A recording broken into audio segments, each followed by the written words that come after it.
What if we've been reading this story wrong? For centuries, Christians have called Genesis 22 the test of Abraham.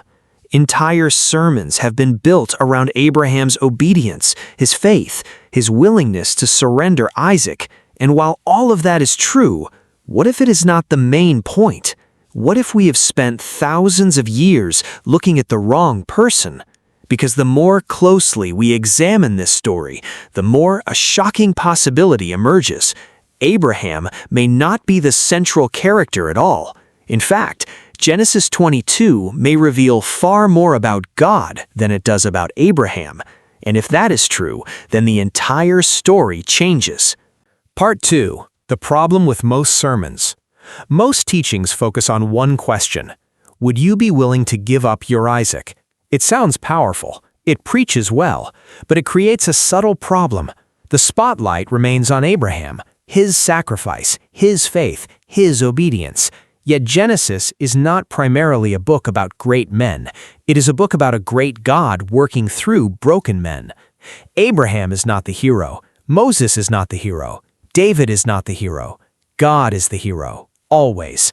The moment we forget that, we begin reading the Bible as a collection of human success stories rather than divine revelation. Part 4. The shocking thing Abraham would have heard. Modern readers are horrified by God's command. Abraham probably was not. That statement surprises many Christians, but remember his world. In the ancient Near East, pagan gods frequently demanded sacrifice, especially child sacrifice. The horrifying part of Genesis 22 is not the command. The shocking part is the ending. Every pagan god demanded the son. The God of Abraham returned the son. This is not a story showing God acting like pagan deities. It is a story revealing how radically different he is. The ending is the point, not the command. Part 5. Isaac was never the real sacrifice. People assume Genesis 22 is about Isaac, but Isaac never dies. The knife never falls. The sacrifice never happens. So why does the story feel so heavy? Because something else is dying, not Isaac. Abraham's illusion of ownership. For decades, Abraham viewed Isaac as my son, my future, my promise, my legacy. But Isaac never belonged to Abraham. He belonged to God. And perhaps one of the deepest lessons in Scripture is this: the things we call ours never truly belong to us. They are entrusted to us for a season. Part 6. The real thing God removed. Notice something extraordinary. After Genesis 22, Abraham still has Isaac, the same son, the same promise, the same future. What changed? Abraham changed. Before Moriah, Isaac was the center of Abraham's hopes. After Moriah, God was. God never took Isaac. He took Isaac's throne. And there is a difference. One removes the blessing. The other removes the idol. Part 7. The most painful kind of idol.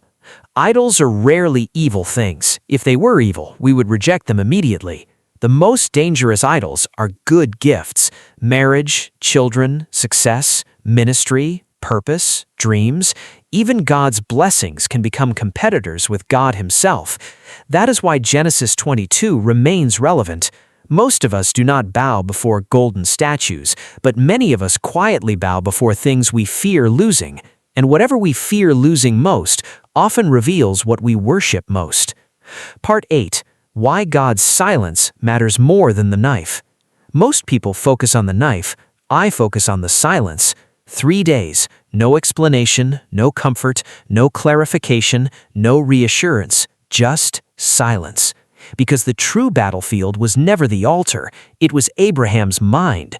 The greatest spiritual struggles rarely happen in public. They happen in silence, when nobody sees, when prayers feel unanswered, when heaven seems quiet. That is where faith either deepens or dies. Part 9. What Abraham discovered about God. Before Moriah, Abraham knew God as provider, the God who gave, the God who blessed, the God who fulfilled promises. After Moriah, Abraham learned something deeper. God could be trusted even when he made no sense. This is a higher form of faith. Most believers trust God when they understand him. Mature believers trust God when they don't. Part 10. The ram changes everything. A ram appears, caught in the thicket. Most readers see a lucky coincidence. Scripture presents something far greater. The ram reveals God's character.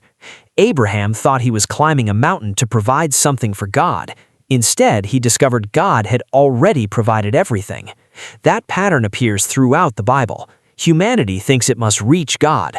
God reveals he is already moved towards humanity. Part 11. The hidden parallel to Christ. Now the story becomes astonishing. A beloved son, a father willing to surrender him, a journey towards sacrifice, wood carried up a mountain, a substitute appearing. These are not random details. Genesis 22 is pointing beyond itself.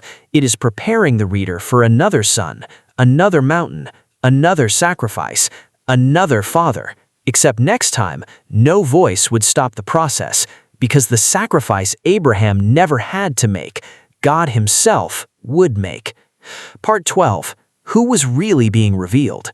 We often say Genesis 22 reveals Abraham's faith. That is true, but it reveals something greater. It reveals God's heart. For the first time in Scripture, humanity receives a glimpse of what redemption will cost. A father giving up his beloved son, centuries before Calvary.